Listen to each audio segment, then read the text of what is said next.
me free.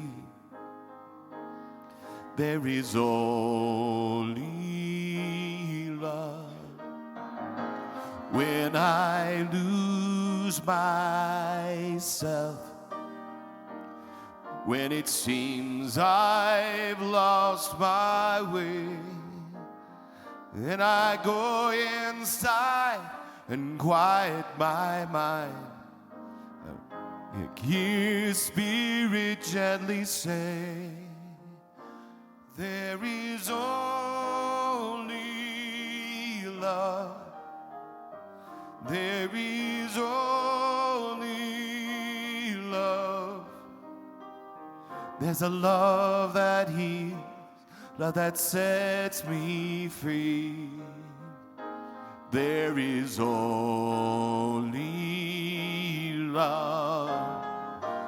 There is only love.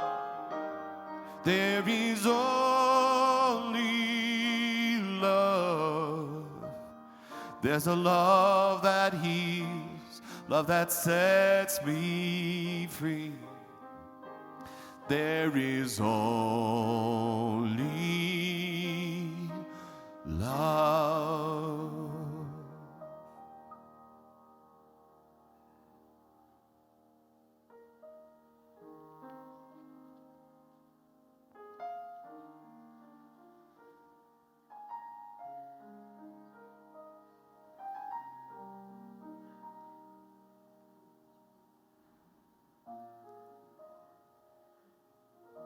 Did you ever stop to think that you are a spiritual and mental broadcasting station, and that messages are going out from you in all directions? Perhaps whilst you are asleep, messages which have an influence on your environment and the people around you. And since everything moves in circles, the messages you are broadcasting will come back to you. We are told that a mental atmosphere of a home can influence a dog, cat, a canary. There is a place where our physical bodies begin and leave off. But the mind has no limitations, and our thoughts penetrate everything around us. We are all broadcasting stations, whether or not we know it. Our thoughts, feelings, and emotions, our faith and our fears, make an imprint on the environment. We are also receiving sets, but it also follows that we must tune into every program that is being broadcasted. When we want to listen to a certain program, we tune our radios to its wavelength. You are a divine program, influencing every room you walk into.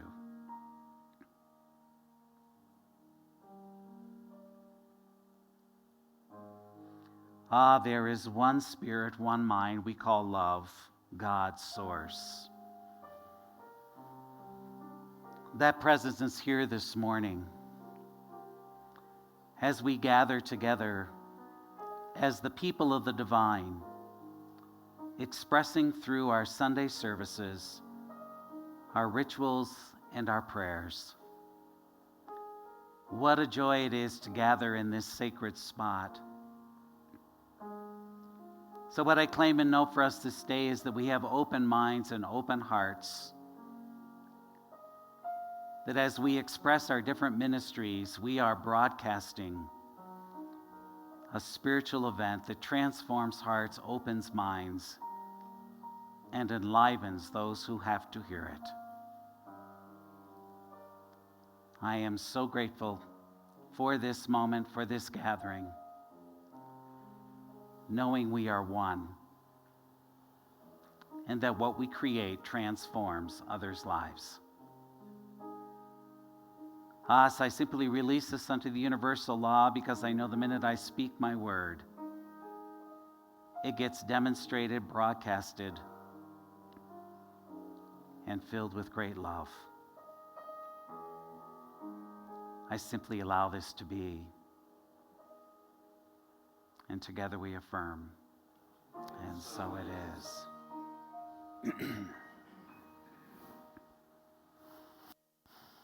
Good morning, everybody. We are also broadcasting this live, so we are physically doing a broadcasting station. So we say hello to New Dawn Center for Spiritual Living and also some of Reverend Rick from Parker. He is here this morning with some of his folks, and he has a couple of folks that are watching online, so welcome. It's good to have you here. So we are here to do a workshop on liturgy, and liturgy literally means work of the people. And so what a liturgical celebration is that it is a gathering of folks who come together to create a sacred container for people to have an experience so that they can feel the divine within them, and that's why we gather every single Sunday. So the first thing I'm going to invite you to do is find a partner. So find a partner right now. So everybody got one? You may need to move.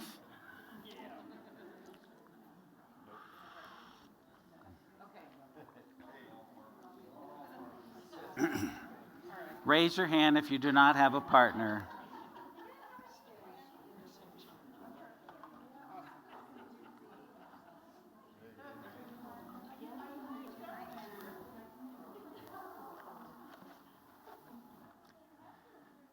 Great. Deborah doesn't have a partner. Do we have another person who's... She's a darn good dancer. Well, Maria Linda is alive and well. Join a group, sure. Absolutely. First thing you're going to do is introduce yourself to them, of course, and you'll do that in just a moment. And then you'll actually be introducing them to the rest of the crowd in just a moment. And then I have a question for you to work, and that is I want you to name a sacred ritual that you have experienced in your life, and how did it help you feel the divine? So go for it.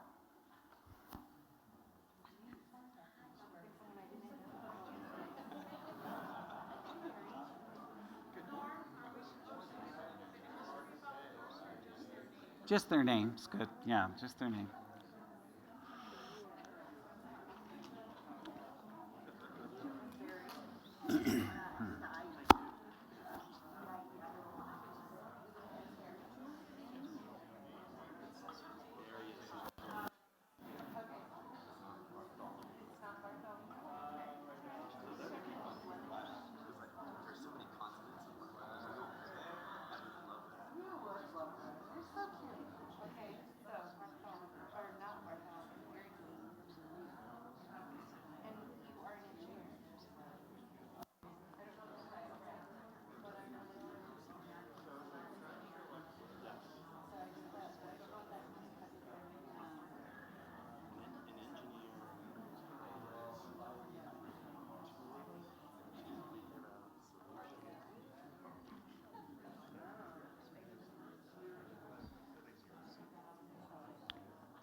Good morning. Would you do me a favor? Would you get me one of those, in my classroom, there's the whiteboard for me to write on and some markers.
Okay, no problem.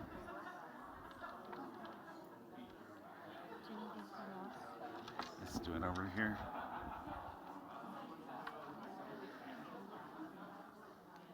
Perfect.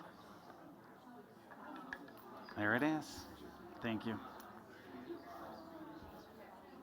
All right, you got about 1 minute just to wrap it up.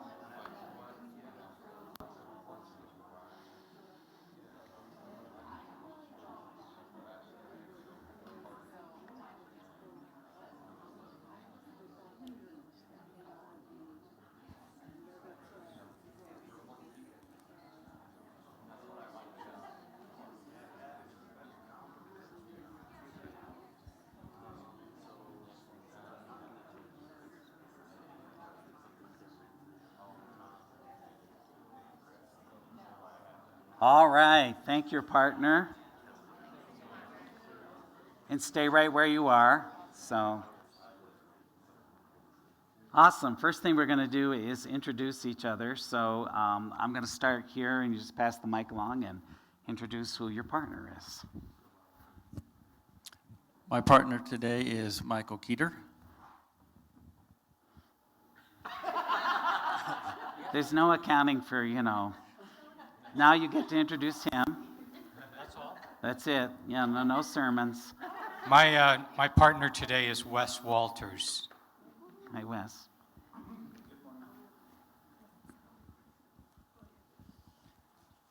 My partner today is Patricia Netterfield.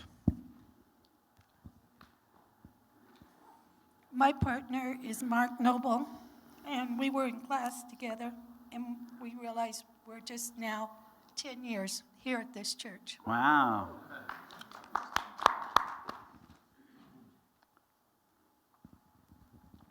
My partner is Sally. My partner is Suzanne Brano. I'm partnerless. I'm Kathleen. My partner is Judith McKay. My partner is Ken. My partner is Patty Fenner. And my partner is Darcel Sandlin.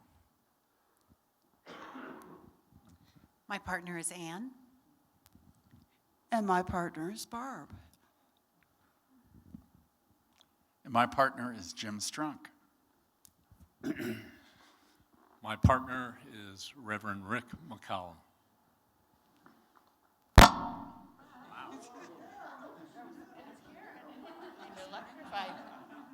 My partner is Joanne Scheidler.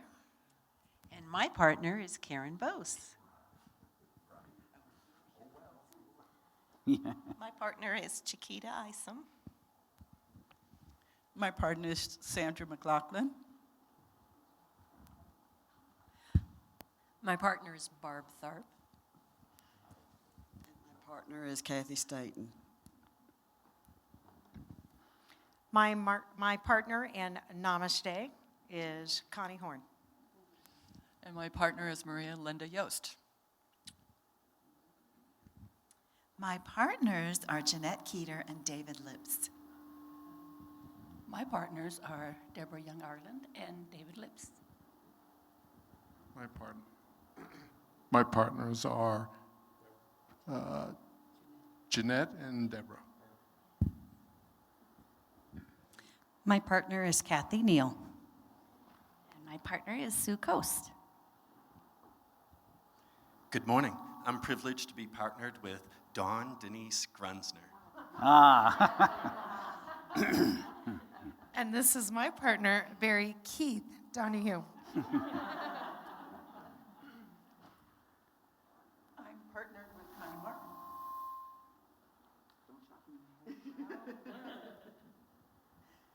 My partner is Lynn.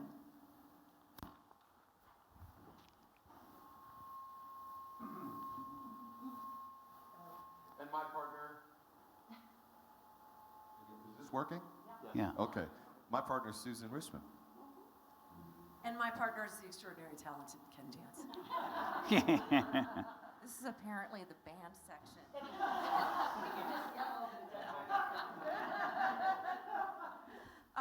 My partner is Randy. My partner is the fabulous Denise Rozier. My partner is Marie Haller. And my partner is Teddy Lazario.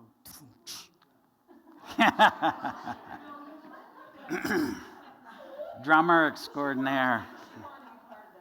We let Teddy out of the cage today. Isn't that nice?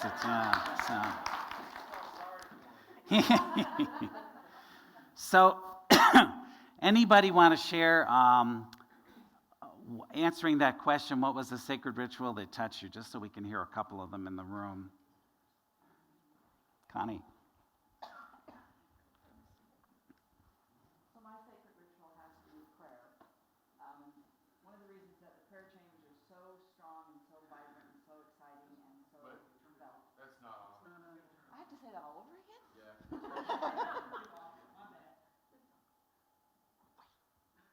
I'm not a mic person. I know. So my sacred experience was over a prayer. It was a prayer. I was a proxy for a prayer for a young child who was very sick. And so I sat in proxy and people held me, touched me, and prayed for me. And I felt myself leave and that little entity come into my body and just felt the power of God. And that's why prayer chambers are so important to me. Good one. Dawn. So I just went to teen camp, and at teen camp, every night we did a process called A's and B's, and essentially it's just looking at the divine within a partner and then within the group of people that you're with, and just to watch these young people, I won't say children, come alive with knowing their divinity and hearing it over and over again and experiencing unconditional love is so powerful. Barb.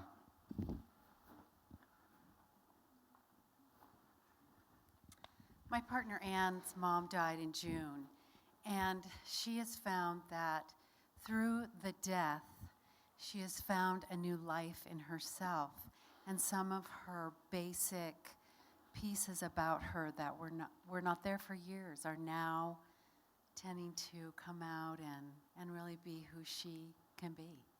Awesome.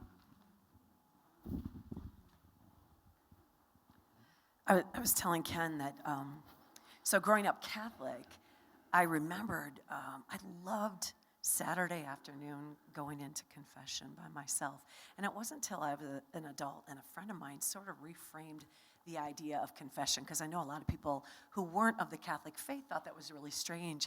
And one of my friends who also grew up Catholic said what either someone had taught her was that it's just someone being high witness to your humanity and your willingness to, account for your human mistakes. And, so I had that sort of realization as I got older. But as a kid, I loved going into, and I have very much a love for older churches. And I love the quiet, of being in there by myself. And I, to some degree, find that now in meditation for myself. Cool. One more. Barb. I had an experience. Is this on? Mm-hmm. I had an experience when I was probably... Put it up to your mouth. Yeah. Somewhere between the 5th and 6th grade. Okay, it's on. That I thought would be relevant to this gathering. I had grown up in the Methodist church with an atheist mother and what I think was probably an agnostic dad, so didn't have a lot of religion per se at home. I went to the Methodist church with my grandfather, but I never really got a whole lot out of it. And then I went to a 2-week vacation Bible school with my next door neighbor, who was my age, in a Missouri Synod Lutheran church. And it was like, wow. All of a sudden, it clicked. I understood what was going on and everything. And it really made an impression on me still to this day, what a difference it could make when the church has its act together. Rituals are fascinating and powerful containers.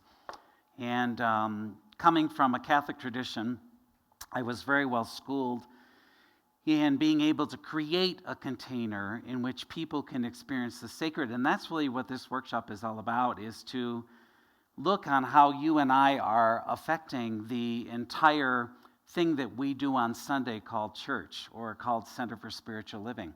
So as we go through the presentation today, what I want us to remember is that we really are creating a container in which people can take the profane of their lives and move it into the sacred. That's really what we are doing on a Sunday morning. We're creating this container, and we do it through lights, through sound, through music, through symbol, through every single thing that we do on that Sunday service affects the whole. And so one of the pieces that's going to be really important that we're going to examine today is where is it that we are taking people, and how do we do it? And how do you and I affect it? And so everything affects everything. You're going to see that later on in the slide. And so everything that we do has an effect, just because our founder, Dr. Ernest Holmes, talked about it. It's one of our basic principles that for every cause, there is an effect. And so one of the things we're going to want to look at is, are we blocking the experience, or are we opening up the experience? Are we doing that? And it's simple little things that cause blocks for people not to be able to experience the divine. And so we're going to look at that, and we'll look at it from many perspectives. So at the conclusion of the workshop, I'll be going through like ushers and greeters and musicians and all the different pieces and all the different things that we need to be made aware of. I love this from T.S. Eliot. He said, "We shall not cease from exploration, and at the end of all our exploring, we will arrive where we started and know the place for the very first time." Every single week, people walk into this space with a buckload of experience from the previous week. I always look at it like an airport, and that is sometimes when you fly into DIA, it is tough. It's a rough sort of flight, it's sort of bumpy. And sometimes, if you're lucky on a day, you just simply soar in and you feel great. And that's really what our folks are doing every Sunday when they walk through the doors. They're bringing their life experience into this space. And sometimes the life experience has been very tough, or sometimes it's been a glorious week. Sometimes they're in a place of celebration, and sometimes they're in a place of pain. But what happens is, as we take them through a ritual on a Sunday morning, we invite them to take the profanity of their life, that which they are experiencing, and put it into a new place and know it for the first time. To be able to see, where was the divine this past week, and what do I need to leave with to go forth from this space to really carry that divine forward in my own life. And so I oftentimes think that when we take back off, the Catholic Church has a wonderful thing at the end. It has a little affirmation that basically says, go now in peace to love and serve the Lord. That's what they say. And everyone says, thanks be to God. And we go forth with the peace song, which is very, very grained into us. And the problem with it being grained into us is that we sometimes don't pay attention to what it really says. That what we have just captured here in this hour, we now need to take and go do something with it. And so every week people come in and do that, in and out, in and out, in and out. Our job as people who create this liturgy of the gathering of people who are working through their stuff is that we are affecting people in every single direction. By how we show up, who we are, how the space looks, all of it really begins to do that. So liturgy means the work of the people. The meaning of life is to live a meaningful life. So what we do is we really create a container in which people can come in and really transform their lives. Participation in the sacred has yet to be achieved because we may not understand how to share in the sacred. Oftentimes, depending which tradition you come from, there was a lot of pay, pray, and obey. Instead of an experience, some sort of experience that's really happening. Rituals are meant to make mystery more real, more credible, and more vibrant, and more consciously a part of our lives. What we get to do on a Sunday morning is actually wake people up to their divinity. And we get to do it in a variety of different ways because we're in a body. And because we're in a body, we are feeling it, sensing it, smelling it, seeing it, doing all of those components in ritual. This is my definition of ritual. Ritual is the outstanding means by which people can express in their lives and manifest to others the mystery of the divine. That's what we're about. That's what we're doing on a Sunday morning. That's what we're doing when we have special celebrations like the Taizé services or memorials or weddings or any of those components, is we really stop and we pause to see that we are really expressing the mystery of the divine. We are doing it every single moment of our lives, but we are so not aware of it that once a week we stop and we walk in a container so we can discover it. This is done in the realm of imagination and possibility. So that's where ritual really resides. Because if you can take people and put them through a ritual, they can see beyond what is going on in their life. They get to capture something that's in the realm of imagination. Practitioners do it through prayer. So what a practitioner does is really creates a container in a prayer for which the person's life, where they may have approached the practitioner in pain, in struggle, whatever the issue may be. And what the practitioner does is takes them into the realm of possibility and imagination. What if that's not your truth? What if that's not your story? So we do that on a Sunday morning. We do it through music. We do it through the prayers. We do it through the sermon. We do it in lots of different ways. God's kingdom and truth are disclosed more fully through the forms of imagination than through logic and concepts, words, and notions. We are heart-centered people, and so what ritual does is get into the heart. It's not a head game we're doing here on Sunday morning.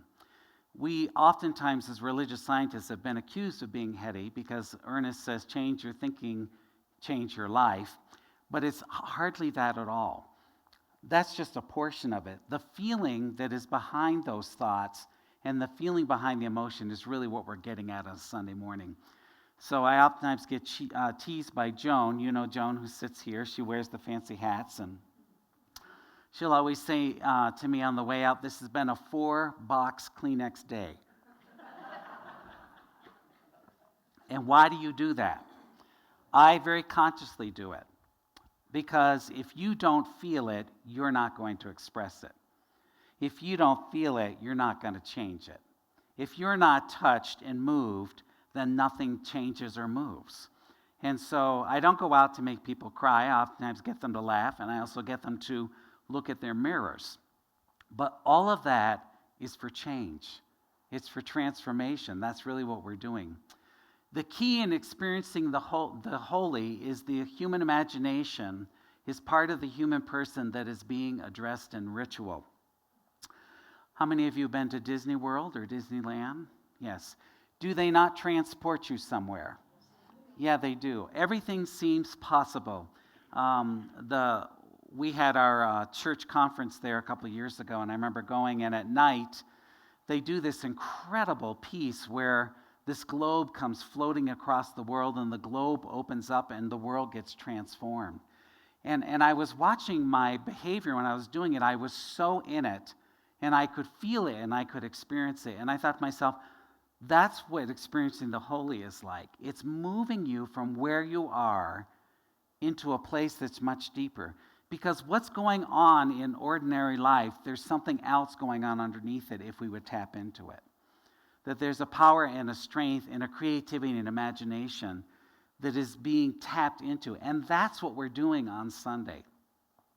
So we never want to get in the way of that on Sunday. So the way we show up, how we are being conscious of it, and that kind of thinking changes the way in which we approach all our ministries. Because if that's really what this is about, then each and every person and every single ministry is a part of that piece.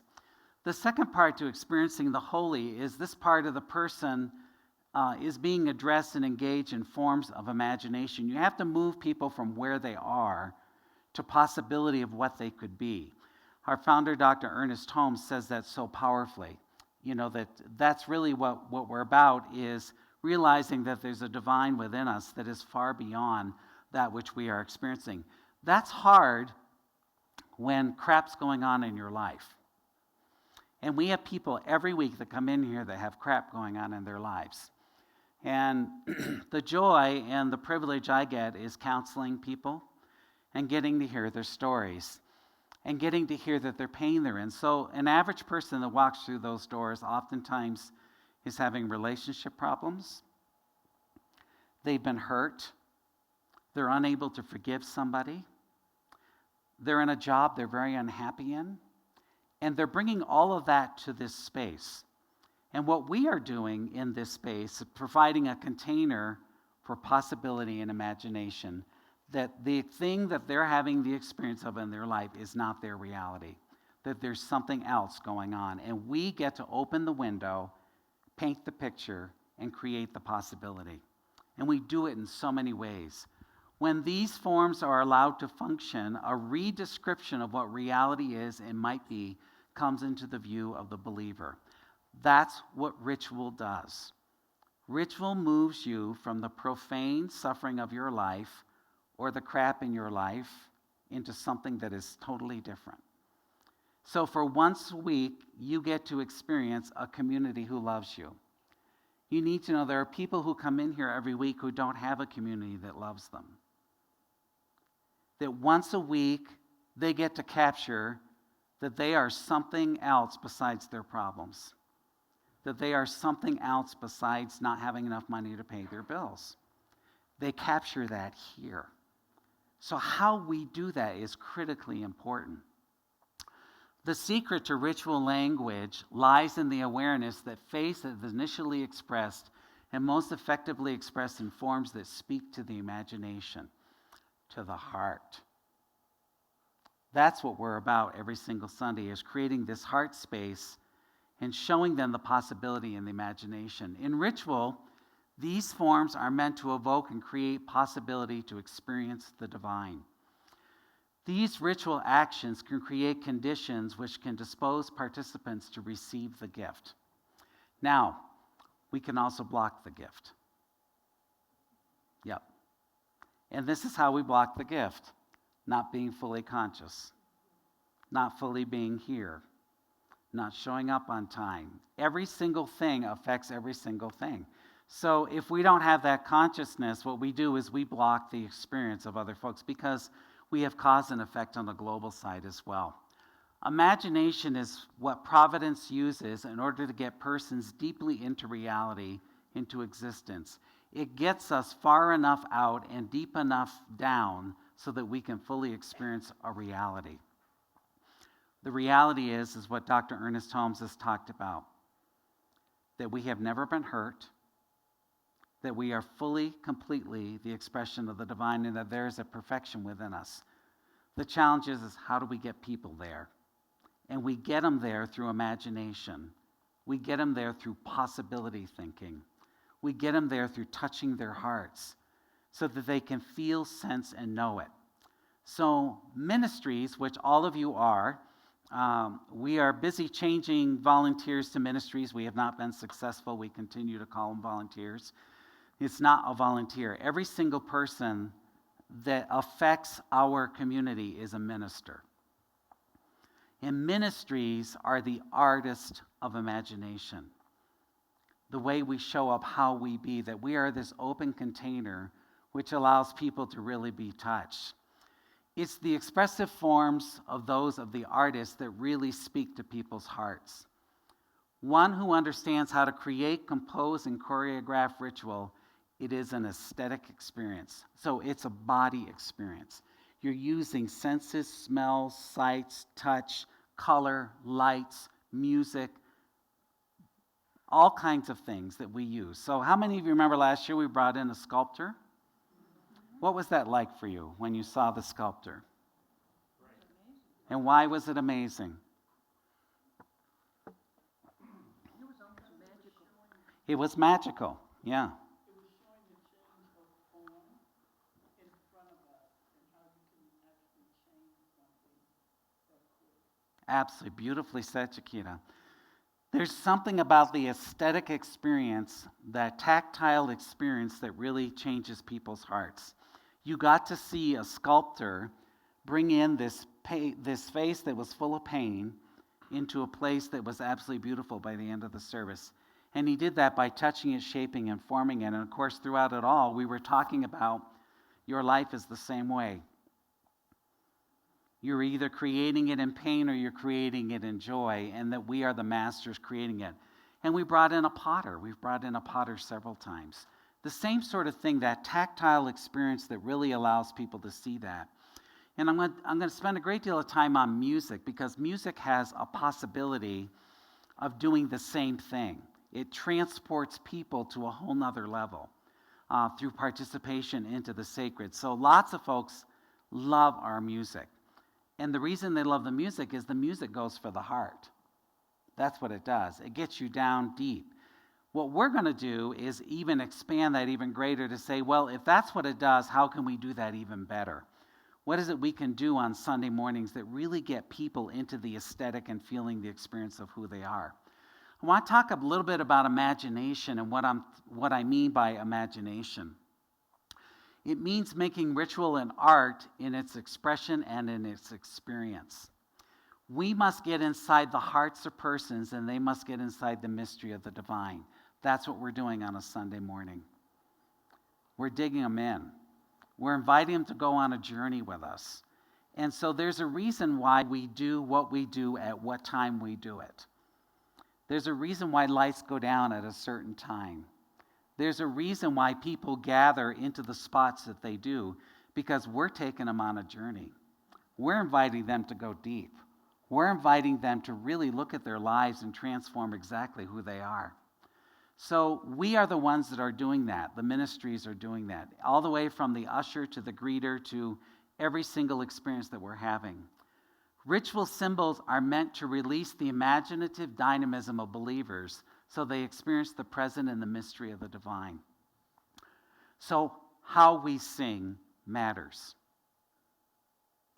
Who we sing with matters.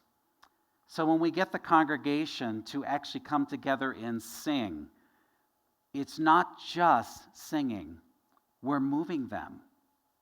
We're inviting them into something else through word, through action, through all the different pieces. So, and we'll talk about ebb and flow of the service in a moment. Ritual allows the person the space to find their story amidst the divine story. So there's our story, which is usually lots of drama. Yeah. So here's our story. It's got all kinds of things in it, what we believe, our thoughts, all those sorts of things. And what we're doing is we're inviting them to take this story and put it into the divine story. So if you look at your life and what's going on, what is the divine really saying to you? What's the invitation that's happening?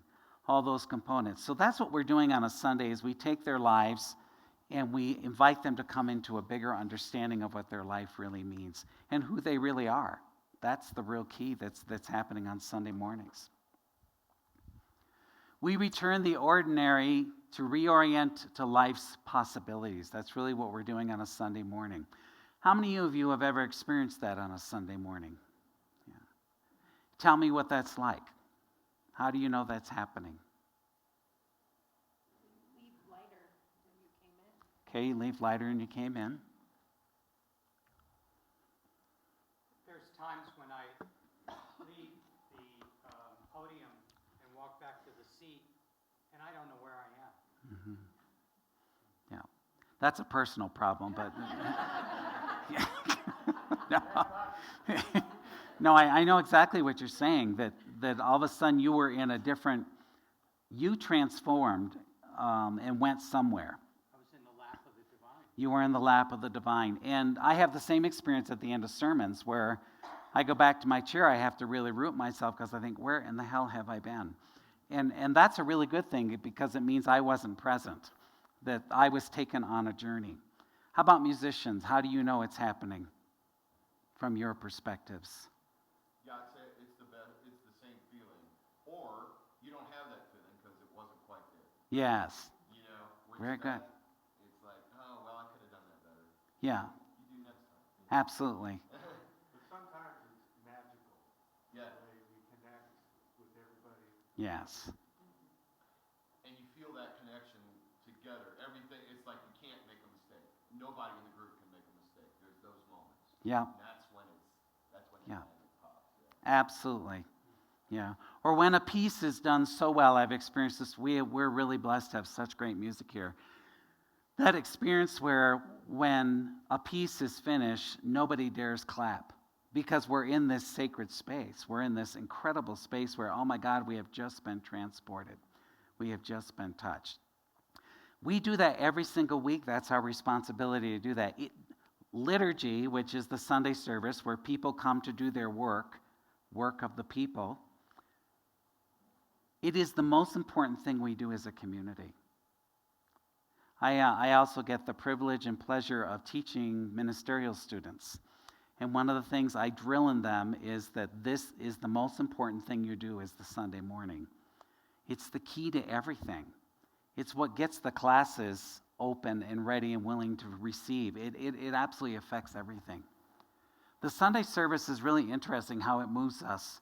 All human knowledge begins in experience, and ritual is an experience. It's not a head trip.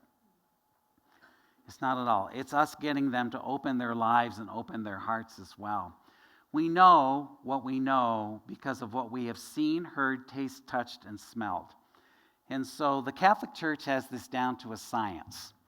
So there's nothing more sacred than walking in an old church and smelling incense and watching the candles burn. And what happens to you when you walk in those spaces? You're instantly transported. You're instantly transported. And all that's happened is that they created a container for you to have that experience. They did it through lots of ways, through subconscious things and through very conscious things.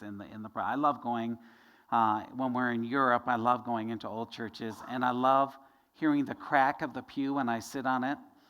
And I wonder how many other pilgrims have walked there. And when we were in France, anybody in the room that went to France with us? Yeah. When we walked that labyrinth, people have been walking that labyrinth since the 1st century of the church. Yeah, and feeling the stones, all that sort of stuff is really going on. We have it in here. I remember our first Sunday in here, I thought the walls must wonder what the hell just is going on here because because the space was filled with a whole different sense of celebration, was it not? In joy and that sort of thing, versus what the walls used to hear. This sense of knowledge is received in our consciousness as images. So we get images. That's where possibility lies, is where we get an image that something could be different. So I'm going to talk about the Sunday service.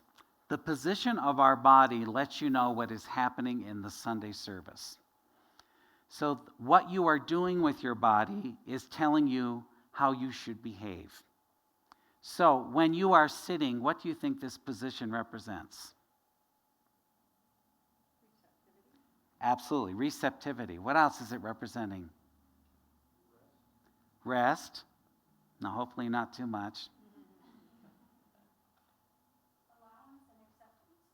Allowance and acceptance. That's right. When you sit, you are in the position to listen. So the mere fact that you are sitting means that you are listening, that you're in a passive mode. So when we invite you to stand, what position do you think that might be? Active. It's an active position. And so what happens is standing is a sign of participation and thanksgiving. We do that just simply by inviting people to sit and stand. The mere fact that we do that causes them to behave in a certain way. So there is spontaneity that happens in our services, which is really great, where all of a sudden the music is really going and the congregation just stands up and they start. And then it causes a ripple, does it not?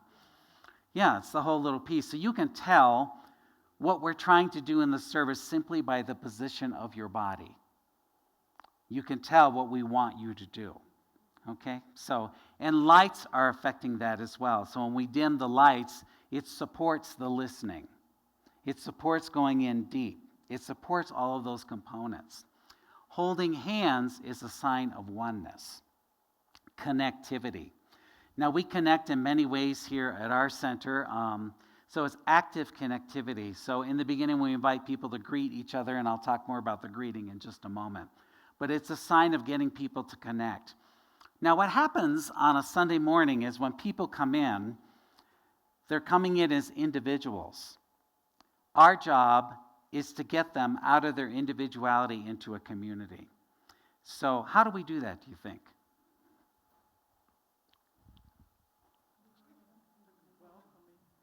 We welcome. What else do we do? We hug. We'll talk about hugging in a minute. We connect by sharing.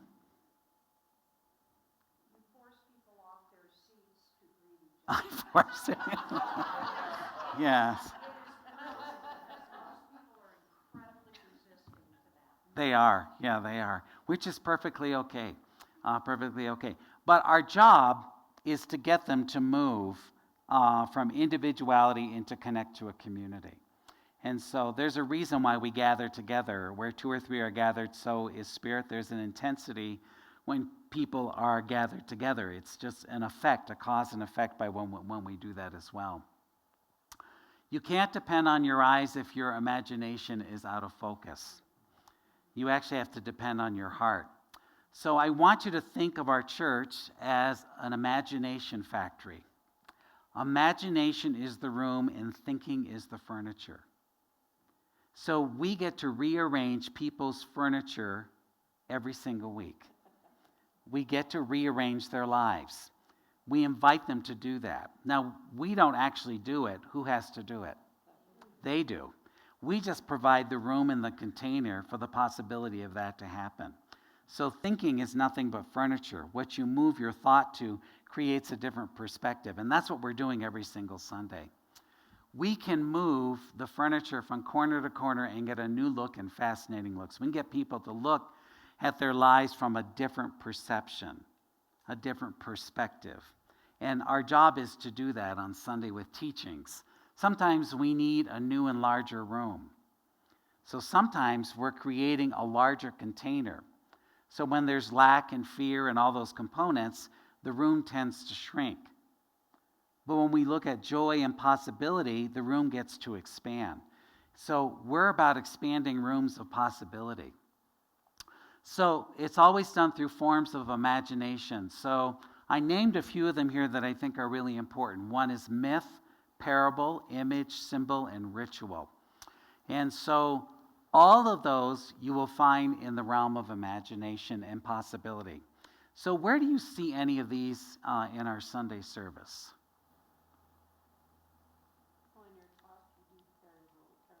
I do parables in my talk.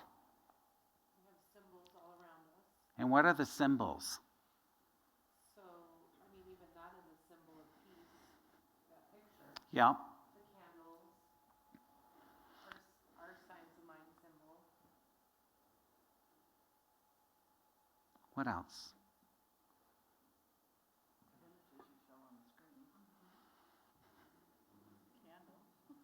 Candles, images on the screen, all that. So we have things called ritual centers of action. And we have 3 of them in this space. So does anybody know where the ritual centers of action are on the stage? So we have music.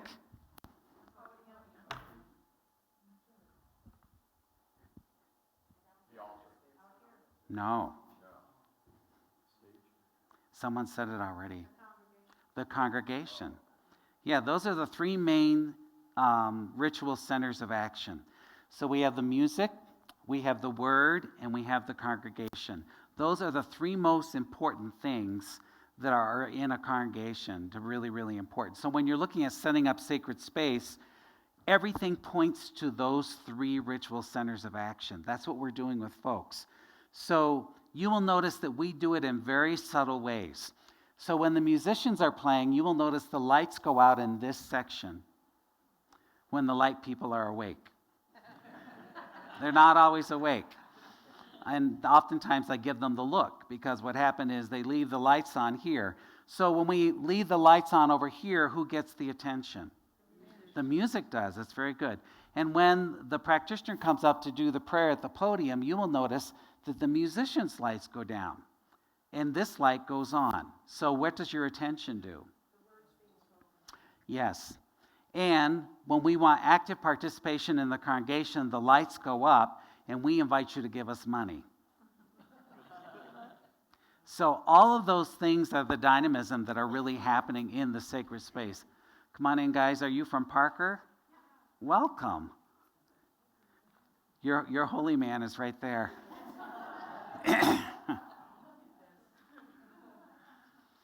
So I'm going to talk about symbols, because symbols are really important. There is something interesting what happens when you light candles in a space and you dim the lights. What happens to people's behavior? Quiets them immediately. There's a sacredness that begins to happen. If you've ever been at my house for dinner, and you'll have a chance to do that because tomorrow's the fair and I'm doing my prime rib, so I'm doing a commercial for myself. So for a pick-up party. But you will notice in my home, and those of you who were in leadership and at the leadership party, that we never have bright lights on.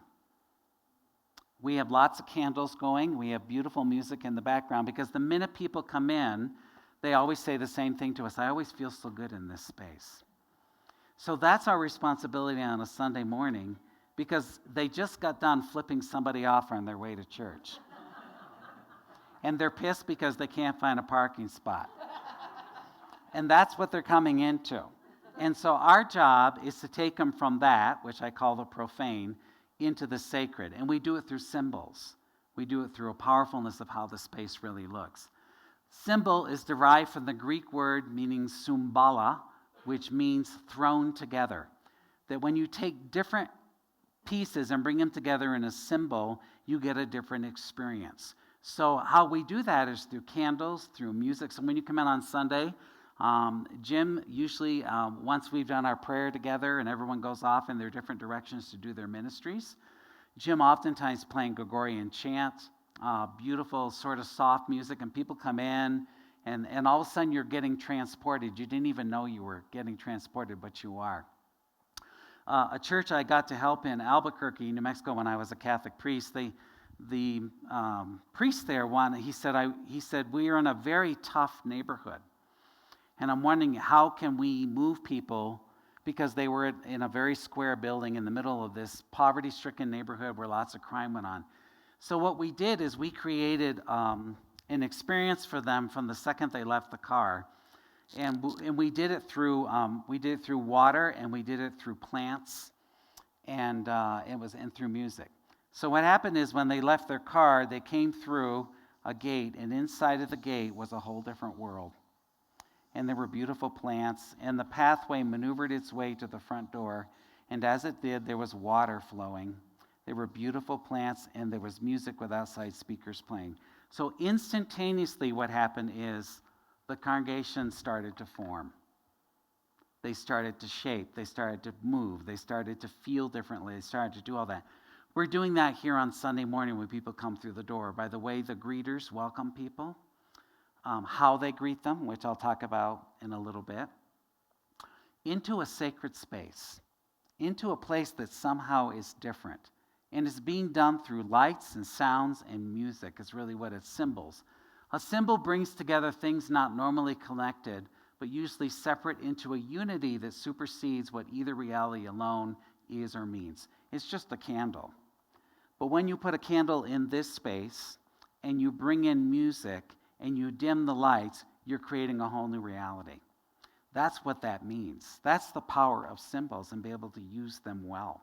So on our Good Friday service, I remember my first year when I actually had the audacity to bring a cross into it. But there is something very profound in the Taizé service when that cross is being brought in, and there's music and the lights are dim, and you begin to feel a whole different, and then you watch people get down on their knees and put their forehead on that cross. It transforms you. There's something very, very powerful about that piece.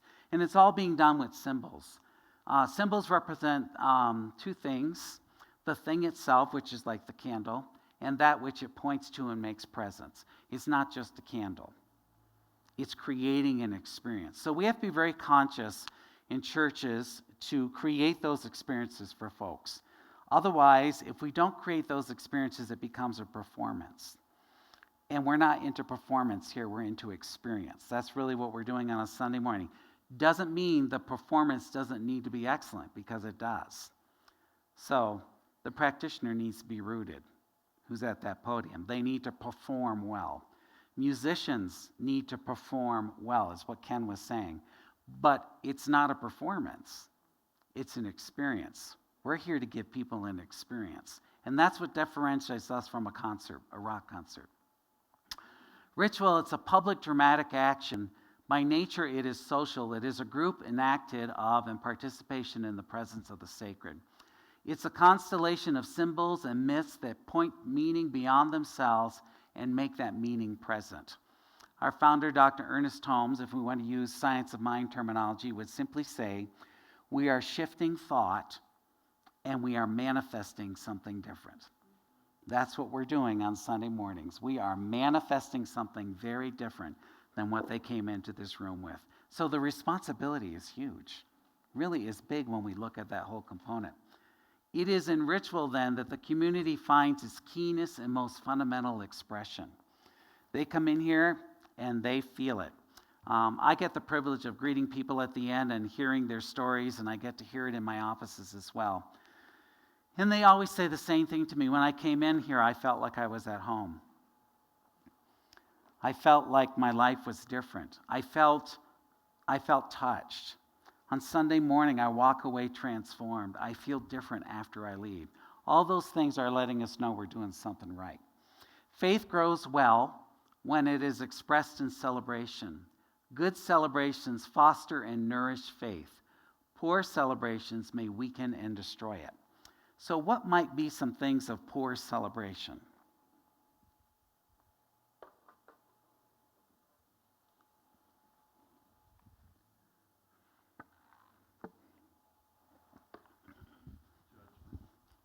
Okay, judgment.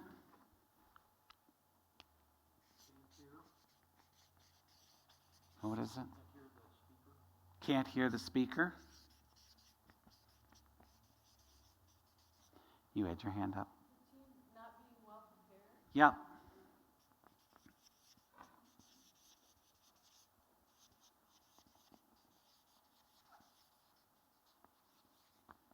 I'm going to piggyback on well prepared with being conscious and present.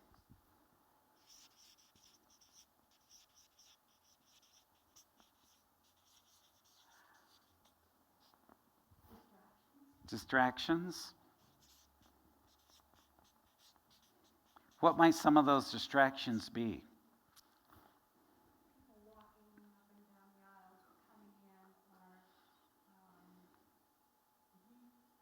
Or lack thereof. Cell phones ringing, another piece. distraction from, like, in youth and family would be like one of my team members, one of my ministry has called in or is late, and then that just throws The whole thing. because you Yeah. want to give people coming in a good experience, but if you don't know where you're putting their kid in that moment, Yeah. there is Yeah. Anything else? What is it? Frowning. I've all of a sudden lost how to spell that. Chiquita.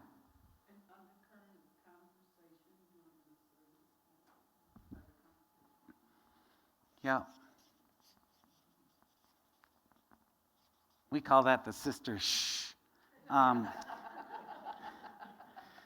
The Catholic Church controls it a little more than we do, but yeah, where everyone turns around and goes shh. Anything else that may weaken or destroy it? Guilt, absolutely.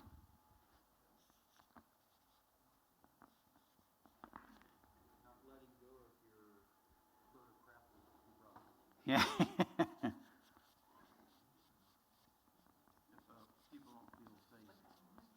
is that, Norm?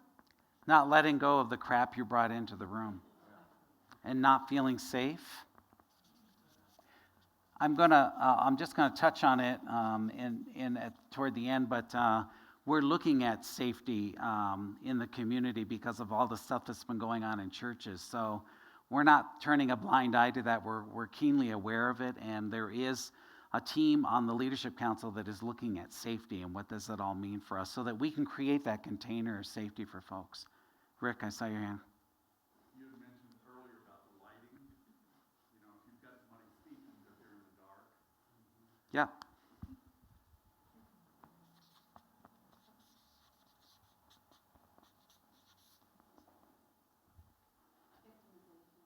What is it? Yeah.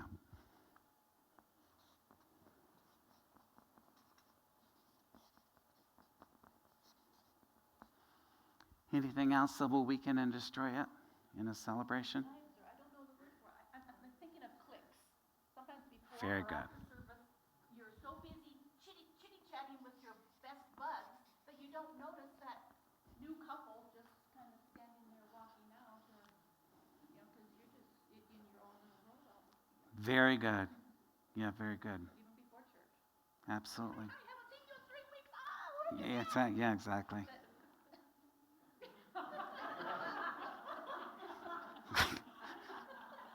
Yeah. That's exactly the look when you hug somebody who doesn't want to be hugged. That's the we're going to talk about that. How about from a music perspective? Anything that we want to add about what may weaken and destroy in poor celebration? Man, that walking in with your crap thing is, that's a big one. That can be in your way.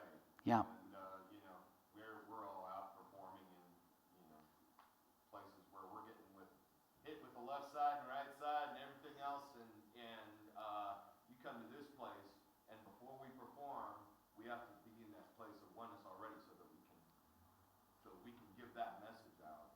Yes. We have to get there. It's before anybody else does. Yeah. Absolutely. Anything else? Our behavior, like, and this is just coming from like youth and family, but like our behavior, if we bring in a challenging behavior, it can, if we don't hit in the bud or whatever, then it will increase within the rest of the people that you're hanging out with. Yes. Yeah. Maria Linda. I think you rather nailed it before when you were talking about there's performance, a performance versus true expression. And even though there may be set patterns, you may have slides, the musicians have their music, you get that it's happening in real time instead of after rehearsal version where it's a performance. You get that it's real and it's in the moment rather than people prefabricated. Absolutely. To me, that's the biggest difference of this community and so many others is it's real time. Yep. Authentic. Authenticity is the real key. I'm going to throw in a couple more. One is when people don't do what they're supposed to do. When ushers don't come up on time and you have to invite them, it causes a disruption. Or you have people who are not conscious of the practitioner that's praying. So the papers are flying, the musicians are rearranging their papers instead of really turning the attention to where the action is going. All of those things weaken the experience. They weaken the celebration. I'll give you a little image of that a little bit later on in the presentation. We are celebrating when we involve ourselves in meaningfully and with the thoughts, words, songs, gestures of the community. When everything we do is wholehearted and authentic for us, when we mean the words and what we do is what is being done.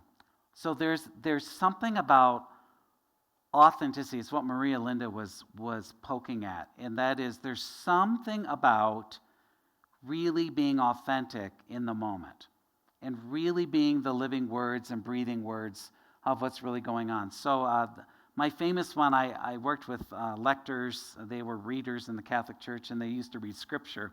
My favorite was, I talked about you have to be the words that you're speaking, and I remember this one woman got up, she goes, "Rejoice in the Lord always.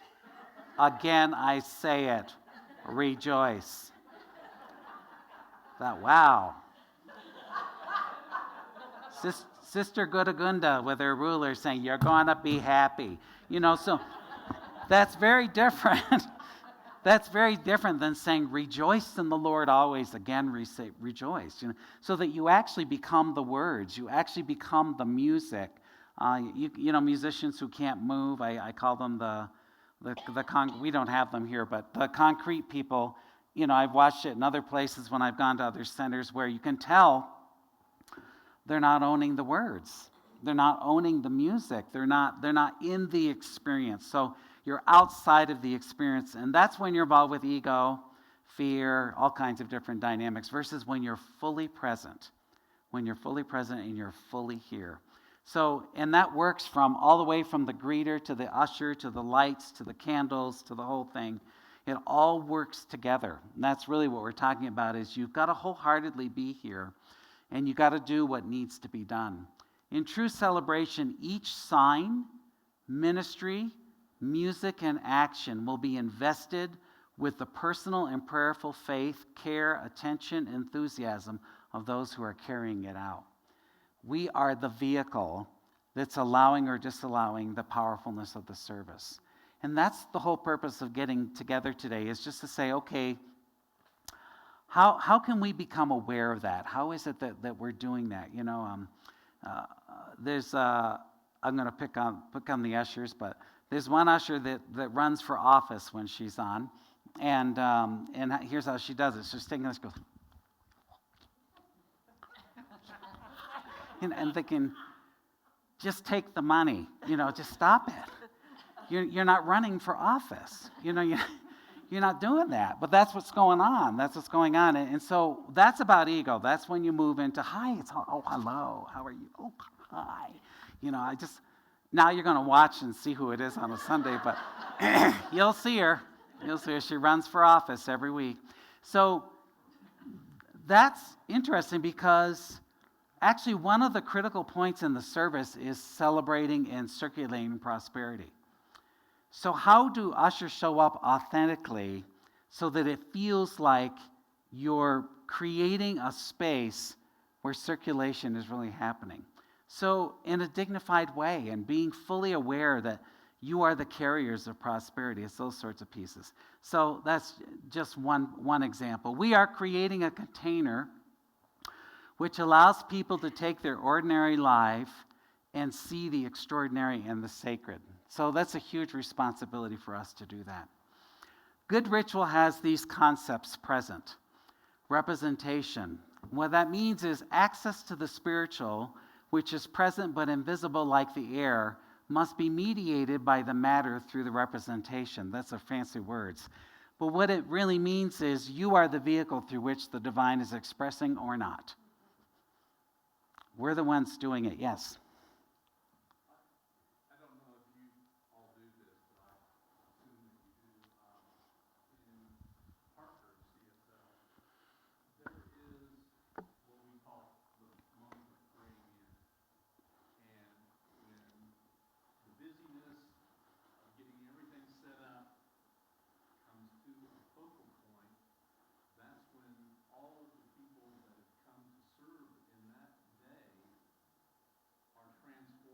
Yeah.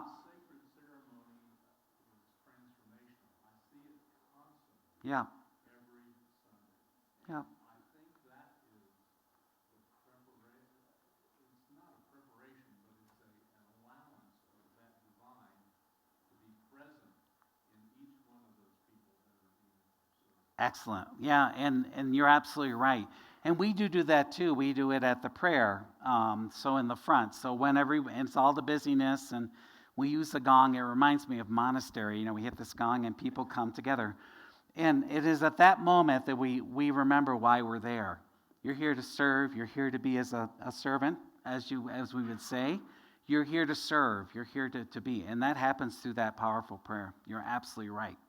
So, it's really important for us to pay attention that each one of us is responsible for that representation, to create a sacred space. Orientation. All of reality becomes oriented to the myth celebrated in the ritual. Birth and death, peace, love, all take their meaning and value cues from this concept. What that means is, once the celebration begins, everything is focused toward the celebration.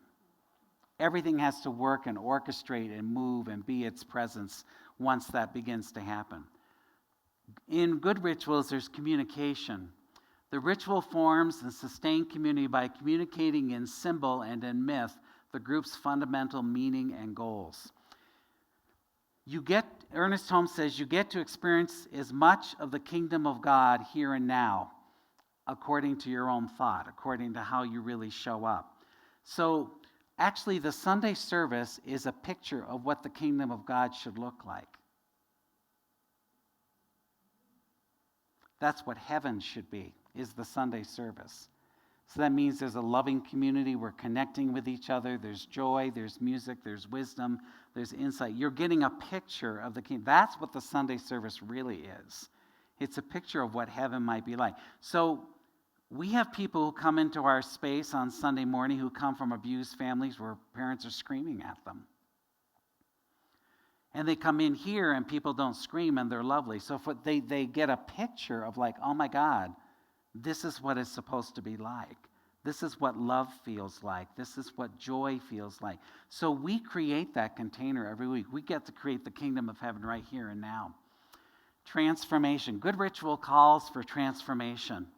These forms of imagination serve to transform the ways participants see themselves and correspondingly the way in which they enter relationships with others. So when we hold hands at the end of the service and we sing, "Let there be peace on earth," we're actually creating an image, a mental image in their head of what's supposed to be going on out in the world. So that's what transformation is, that we move them from a place of individuality, political parties, arguing, all the stuff that goes on. And on Sunday morning, they get to experience connectivity, peace, and a oneness. So it gives them a mental picture that it's possible. Words must be created by those who speak in ritual with a kind of inventing and contemplation. This really affects practitioners whose whole ministry is about words. So a good practitioner is very rooted and conscious, and they're very clear about the words that they're choosing for prayers and for the inspirational readings. So you get to see on Sunday morning, the practitioners choose those readings, and they choose them very consciously. You can tell practitioners who may have been rushed by the way they read or don't read, or if they don't read it well. So a good practice is that you actually know the words before you get up there, like you have a sense of it, like you've owned the words, you really are ready. Same way musicians have to have their music ready and their words as well. They need to know what those words mean. They have to come at it from a heart space. So same way with prayer, that's really, really important that practitioners choose and know their words and know them well, and that they're deeply rooted in that process. Every word needs to be chosen carefully to create the poetic primary illusion ritual is made, not reported. So the words really affect. And so this past Sunday, I think it was your first, who was on last Sunday? Deborah. Your first one was really funny, whatever that, it was beautiful. And she said it and the whole congregation laughed because we began to recognize who we were laughing at. We were laughing at ourselves. That's the power that word has when it's good, you know. Or with Ernest, you have to be really careful.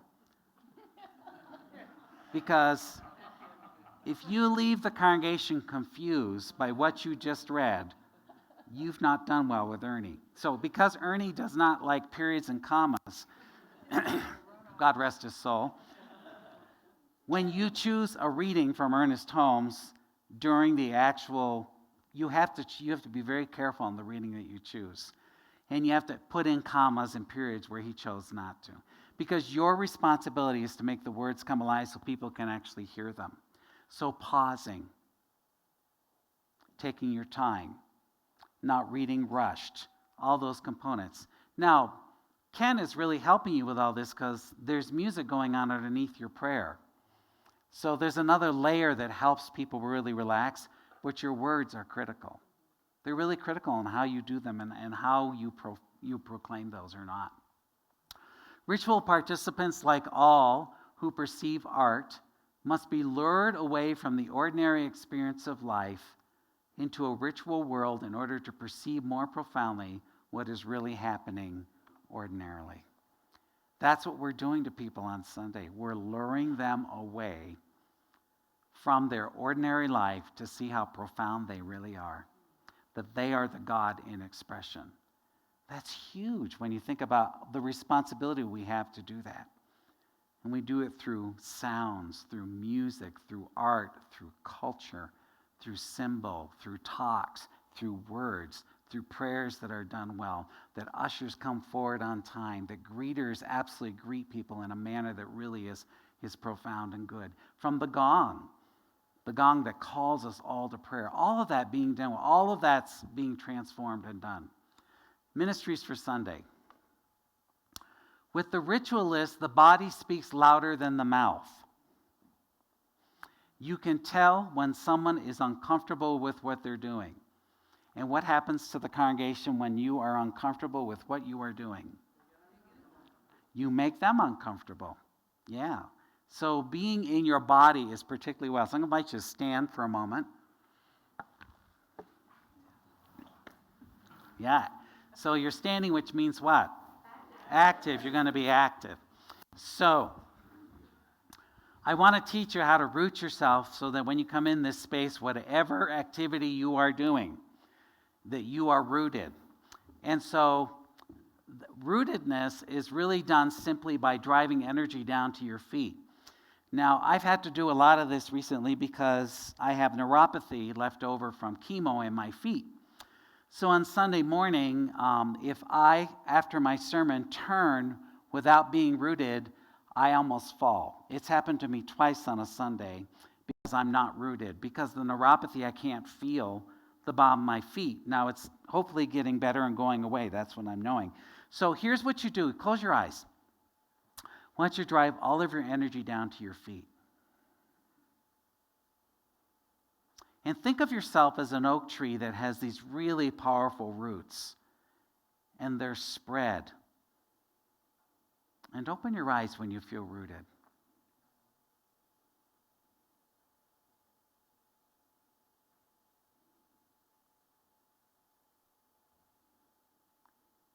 This is what it means to be in your body, so that you're not somewhere else. Now I'm going to invite you to get your partner. Kat, come up here with me. So face each other. Some of you have been in my class, already know how to do this. So I want you to feel the difference between being rooted and not being rooted. So, Kat, what I want you, I'm going to model it with Kat, and then I'll have you do it with each other. Kat, what I want you to do is just tap your forehead like this. Keep tapping. So when we're all caught up in our minds and we are not rooted, this life can do anything they want to us, and you have absolutely no control. Now, what I want you to do, Kat, is I want you to drive all of your energy down to your feet. And let me know when you are rooted.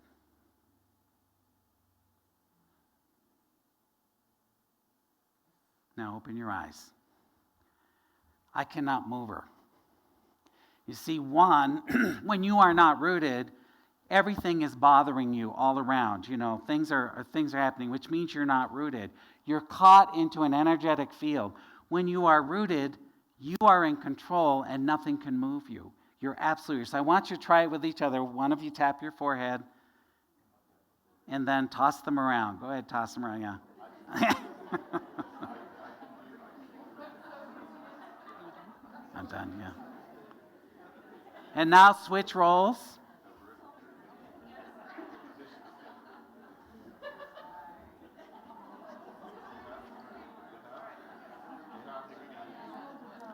And now drive all of your energy down to your feet.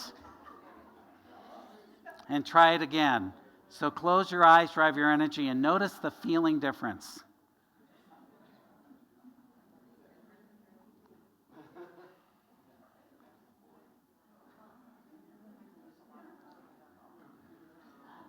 Great, have a seat. Thank your partner.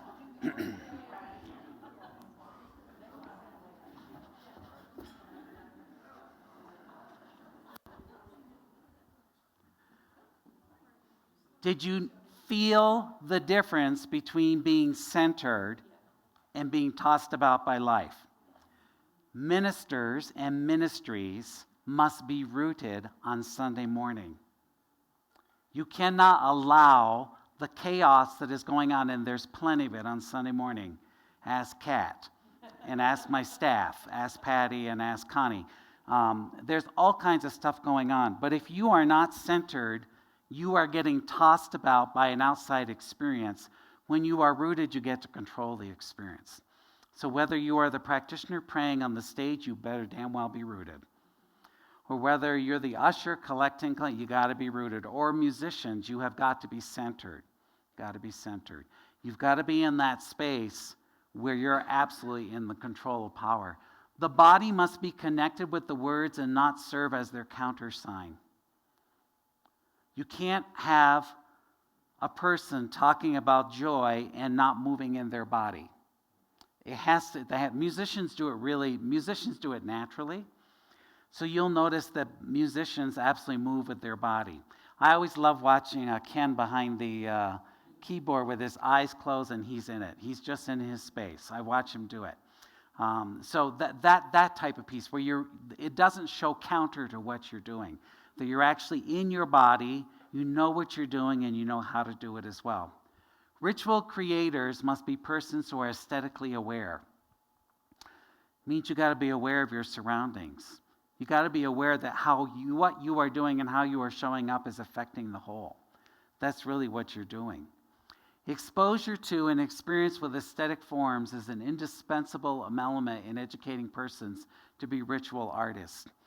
I get to do this a lot with ministers, thank God, in ministerial school, and that is I get them to actually be aesthetically aware. So lighting candles, dimming lights, doing the prayer well, having your sermon done well, good PowerPoints for visual. All those components are really important. Same way with how you light the candles, how you move things or not move things. So practitioners who help with rituals, the way they walk, how they show up. If it's a sacred moment, you got to walk like it's a sacred moment. You got to be in it. You got to be in it. They are not purely religious or spiritual or rational, intelligent exercises, these rituals that we do. They are also human experiences calling on all human faculties, your body, your mind, your senses, your imagination, your emotions, and your memory. You have to be astutely aware that you are a vehicle through which the universe is working to create a sacred space. Do not block it. Do not get involved with your ego. Be fully present. Be fully present in the moment. Paying attention to all these human faculties is what sacred space helps us do. Back of all manifestation in the Science of Mind textbook must be the desire to create, the urge to express, and this is called the divine urge. We are creating a space for the divine urge to express itself. So, good ritual requires two things: quality and appropriateness. Interesting dynamics, aren't they? There's got to be a quality to it, and it's got to be appropriate. It must be appropriate in two ways. It must, read this with me, it must be able to the weight of the divine with awe, reverence. Yeah. So we have a creation team that meets once a month that works through all the services stuff. And the very first thing we ask is, does it hold the weight of the divine? Does it hold the weight of the divine? Does everything you do hold the weight of the divine with awe, reverence, and wonder? Does the music you chose this week, does it hold the weight of the divine? Is it the best thing that will express and support the theme? Does it hold the weight of the divine? So really key to ask that. Your space, does it hold the weight of the divine? Is it clean? Is it comfortable? Is it beautiful? Is it sacred? Or is it cluttered? Oftentimes, I go to different centers. It is amazing the space I walk into. I'm like, wow. And what it says to me is there's not an attention. There is an attention to all those components. I did a center in Florida a couple years ago. They invited me to come down to be a speaker, and I was glad to do that. They were all excited. It was their first Sunday in their first space, in their new space. And I was meeting with the minister ahead of time, and she said, I understand you have a background in sacred ritual. I said, I do. And she said to me, good, you'll be so excited to see our space. And I walked in the space, I thought, oh my God, what do I even say? Because it was so poorly designed. There were so many things that were blocking, like blinds that were crooked and cluttered, and it was awful. It was just this horrible space. And so I walked in and I thought, when all else fails, silence is good. And so I didn't say a word, and she said to me, what's the problem? I said, well, first of all, your windows are filthy. Your blinds are tilted up. Your podium is broken. Your chairs are filthy. I mean, all of that says something. It talks about our prosperity. It talks about our concepts. So space is really important. So we have a beautiful space here, do we not? Yeah, we really do. Yeah, I remember our old space with the stripper pole. You remember the stripper pole? Pole right in the middle, remember the little piece? Lots of things in that old space was blocking. Lots of different things. So I went and saw it recently. It looks very different than a big cross and lots of stuff. But anyway, so it's really important to ask this question on everything you do. Does it hold the weight of the divine with awe, reverence, and wonder? Does it stay sacred? Do you have candles that burn? Can you see them? Is the size appropriate for the space? So size really matters in church. Yeah, it does. So you notice we have big candles on the end. Its size matters in a space this large. So wreaths that actually are large, trees that fit, during Christmas, all those sorts of pieces. It has to really, that size and appropriateness. It must clearly serve and not interrupt the action. That's the other thing that's really important with space. So it can't get in the way. There has to be space to be able to walk. We have a teasing thing, the musicians, we call them the creepers. And why do we call you the creepers, Ken? You correct, yes. So Jim has helped us with this, and he puts a tape so that they don't keep creeping over, because eventually we'll have no room. So creeping. Versus very aware of the space. This is our space. This is what we do, all those components. This rules out anything that is cheap, trivial, fake, shoddy, or anything pretentious or superficial. Yeah. So junk in the space. Church is famous for junk. Ask Kat. People think we're a big dumping ground. Is that not true, Kat? Yeah. It is amazing what shows up. It's usually broken. It's usually a mess. All of that in your space is really important. Does it hold the weight of the divine? Is it authentic? Is it real? Does it cause a sense? Minimalism. We have a tendency to minimalize symbols and symbolic gestures. When you're working in larger spaces, your body has to be larger than when you're working one-on-one with people. Whether it's books, candles, or other symbols, these should be large, prosperous, strong design, handsome, and engaging. They need to hold the weight of the divine. So we don't let the practitioners pull their reading out of their back pocket. You will notice that you never see a paper when the practitioner does their reading. And practitioners, where is the paper for the reading? It's in a book. And so there's no, I remember seeing, this didn't happen here, it was actually at Mile High. One of the ministers pulled a piece of paper out, unfolded it, and read it, and I thought, wow. How does that say, hold the weight of the divine? Or musicians that don't have their paper stuff together, and so they're flipping papers throughout the process. When you do that, you get the attention and it doesn't hold the weight of the divine. The following elements must always be included. Themes that come from visioning and planning. So we put our monthly themes out 3 months in advance.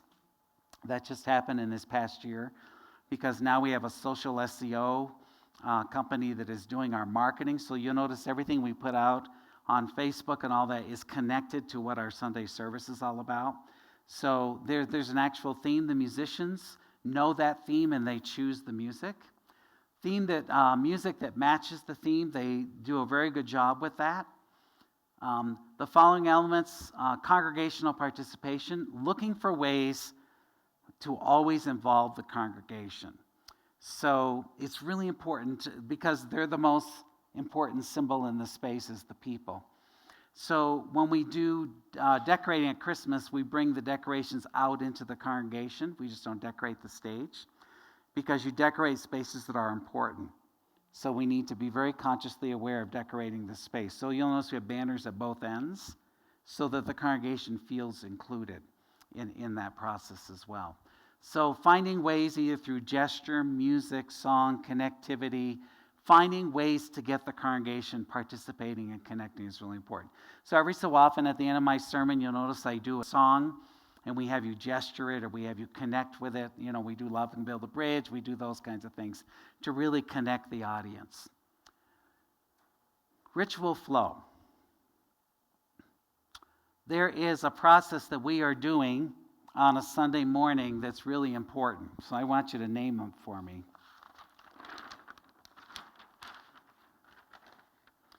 So what's the first thing we do? We welcome.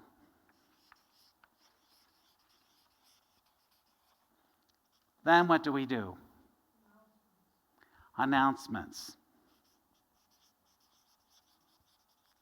You'll be glad to know we have limited them now to 4. Yes, thank God. Yeah, I got up the Sunday before last. It was 20 minutes of announcements.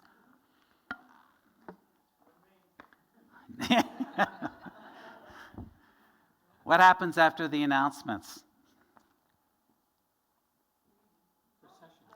There's a song.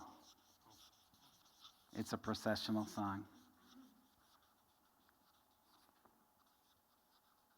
Okay, what else happens?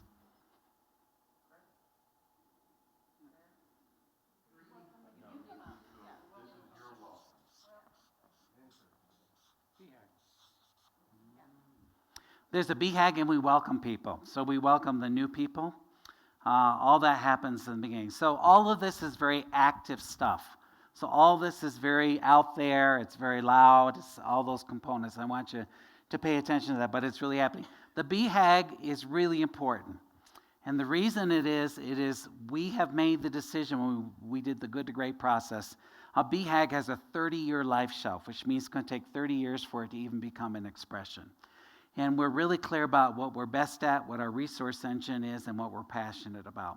The congregation says it every single week. And the reason they say it every week is a couple of things. One is they know who we are and what we're about.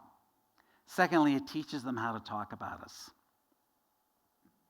Gives them language. They don't know we're doing that to them, but that's what we're doing. So we focus everybody and say, when you come in this space, this is who we are, this is what we're passionate about, this is what we're best at, and this is what our resource engine. So it gets the community center. What happens after the BHAG and the welcoming of the guest? Mingle and greet.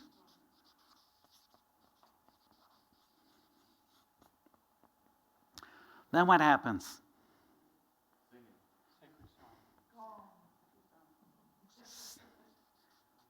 Do you all go to the same church or are you in a different? There's a sacred song. In fact, there's 2 of them. And then what do we do?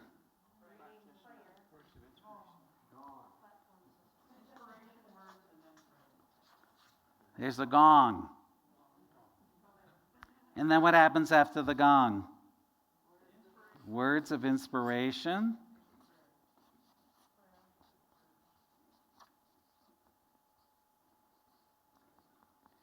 and prayer. And then what happens after that? Song. Then what happens after that?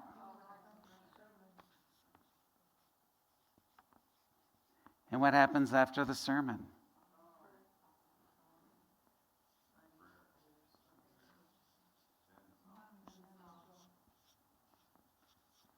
Then what happens after that?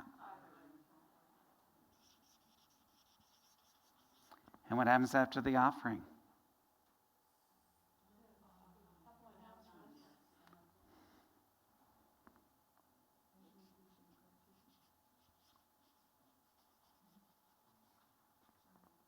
Then there's the practitioners, the kids, and what else? Peace song. So, I want you to know there's an ebb and flow that's been consciously chosen to do this. So we're taking people on a journey. So I want you to think about what's going on in the ebb and flow of energy when we're doing it. So when we do the welcome at the door, which is where that happens, that's happening at the door. Then we do announcements, and then what begins to happen? This song, right? What do you think that song is doing? It's bringing individuals into a body, into the living body we call the church.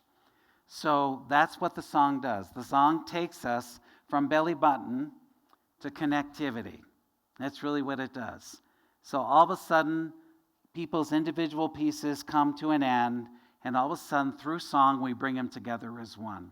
Okay, so we build community right there. Then we talk about the BHAG, which is, this is who we are. It's not an individual thing. This is who we are as a people. And then we welcome guests, and hopefully they feel connected in the process. And then we mingle and greet. So all of this is doing what? It's creating community. That's the whole first part of the flow.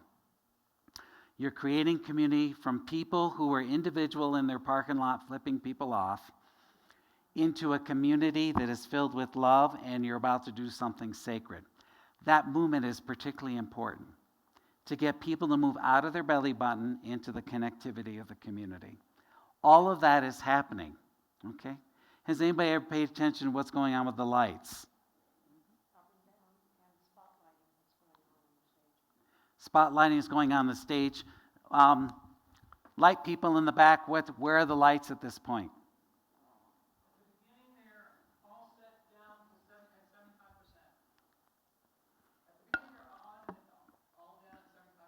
75%. First song. Yep. Very good. So there's a conscious thing going on here with lights. I want you to pay attention tomorrow when you come. Yeah, this isn't your Sunday thing unless you want to give me your collection now, but, you're coming tomorrow. I want you to start paying attention. I want you to begin to see what's beginning to happen and how we're forming and shaping the container, okay? So this is all active. It's very, very active. There's lots of standing. There's lots of connecting. And all of a sudden, we go into the two songs. And does anybody notice what happens with the two songs? Very good. One is very much upbeat. And because you have all the extroverts out in the aisle who would do that for the whole hour if you let them. And then the introverts are like, are they ever going to get this thing started in their little seats? That's what's going on. And and then what happens is the first song is very active, but then what happens to the second song? Slows down. And the lights dim. Yeah. What is that a clue? Sit down and shut up. That's what it's a clue. It's like, okay, now we're moving. Now we've done all the busyness. Now we're going to get centered. Now we're going to drop in. We're going to do that. And we do it through songs. So we're talking a lot these days about what are the songs that really do that? How do we do that? So it doesn't just happen every Sunday with different songs, but how does it happen universally? How do we teach every musician the same art to do that? And that's the musician's job, is to move us from that very active thing to a very much passive sacred space. consistency in doing that well, okay? So that's a flow. From that point on, you will notice that it stays into this place of listening, presence, all the way from the song that goes on before I speak is critically important. Why? Absolutely sets a container for me to step into. Yeah. So it needs to be pretty big. It needs to be pretty awesome because I need to step into that. So Ken is very good about, we're always talking, saying that song worked, that song didn't work. Always evaluating those pieces. What is it that works and really doesn't work in that place? It needs to be connected to the theme of the talk. So it's connected. You will notice that the words in the song that they have chosen is connected to the theme of the day. You just don't choose a song because you think it's a good thing to sing. It's not about that, because we're creating meaning and purpose. That's what we're doing. So it's very consciously chosen. Okay? Words of inspiration, all of this stuff is absolutely in a different flow. There's you're sitting, the lights are down, you're attentive, whole little thing. Now, if you ever sit in the back, you will see it's a zoo back there. Because more than half of our congregation shows up after the announcements. More than half. In fact, when I'm back there, some things I think, are we going to have a crowd or aren't we? And then by the time all of this is done, by the way, the ushers do a great job and they hold people back. And why do you think they hold people back?